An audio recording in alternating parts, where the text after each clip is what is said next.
Imagine a galaxy where the most terrifying thing you'll face isn't a black hole or a rogue AI, but a malfunctioning coffee maker on a retrofitted 1970s-style rocket ship named the Starlight Diner. You are part of the No Stress Space Express, a crew dedicated to delivering interstellar parcels with maximum charm and minimum drama. And this time, they're embarking on a cross-system road trip through the asteroid belt, complete with pit stops at sentient gas stations and mandatory karaoke breaks. But when you discover that navigating cosmic highways isn't about warp speed, but about reading traffic signs written in alien glyphs and negotiating tolls with polite six-armed bureaucrats, you realize that success isn't about power. It's about patience, puns, and the sheer joy of getting there without blowing up the cargo bay. Welcome to Rocket Ship Road Trip, the third pulse-pounding, in the gentlest possible way, atmospheric and deeply strategic installment in Jack Bodett's No Stress Space Express series. If you love cozy sci-fi tropes, slice-of-life dynamics, and stories that explore the sheer, unadulterated delight of watching protagonists master a whimsical cosmos through grit, ingenuity, and superior tactics, this audiobook will completely consume you in the best possible way. The narrative kicks off with our protagonist's assignment to pilot the Starlight Diner on a routine delivery run that quickly devolves into a cosmic detour involving a lost comet, a confused navigation drone, and a surprisingly emotional vending machine.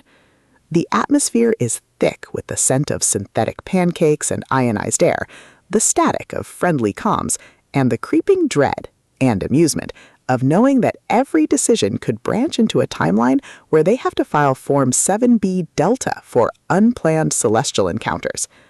Bodett excels at capturing the psychological toll of minor inconveniences, making every tactical maneuver, like rerouting via a nebula-shaped shortcut, feel like a high-stakes gamble where the price of failure is not death, but a mildly embarrassing log entry.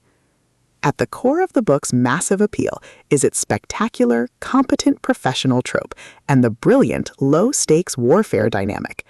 This isn't about shooting lasers, it's about troubleshooting a plasma conduit with duct tape and optimism, negotiating diplomatic treaties over shared snacks, and using deep knowledge of interstellar DMV regulations to avoid fines. Watching the protagonist reverse engineer a hyperdrive using only a Swiss Army knife and a haiku is incredibly satisfying. The audiobook narration brings the warmth of the banter and the gentle ding of a successful system reboot to life, making every small victory feel like a hard-earned triumph. But beyond the stats and the slapstick, the soul of No Stress Space Express lies in its characters and the heavy burden of joy.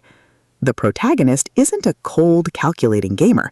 They're a deeply human, or semi-sentient, individual who finds meaning in small acts of kindness, like fixing a stranded courier's comms or sharing their last ration of chocolate-flavored oxygen.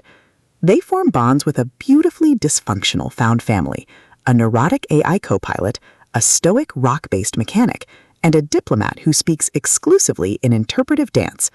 Their unbreakable trust provides the emotional grounding needed when the universe throws a minor inconvenience their way, like a sudden solar flare during nap time. As the plot gently accelerates towards its cozy climax, the pacing remains relaxed but purposeful. A minor crisis arises, e.g. the ship's mood lighting defaults to melancholy indigo, forcing the crew to collaborate using their unique skills, not to save the galaxy, but to restore the perfect ambiance for dinner service. The finale is a heartwarming display of teamwork, quiet ingenuity, and raw, unbridled niceness. They don't just complete the delivery, they earn a commendation for exemplary cosmic courtesy, and maybe even a free upgrade to first-class Stardust. Rocket Ship Road Trip is a triumph of the cozy sci-fi genre. It is smart, soothing, and unapologetically joyful.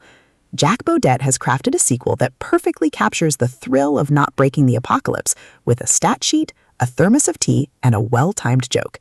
Plug in your headphones, settle in, and join the journey. The system is live, the coffee is hot, and the road ahead is wonderfully, gloriously unstressful.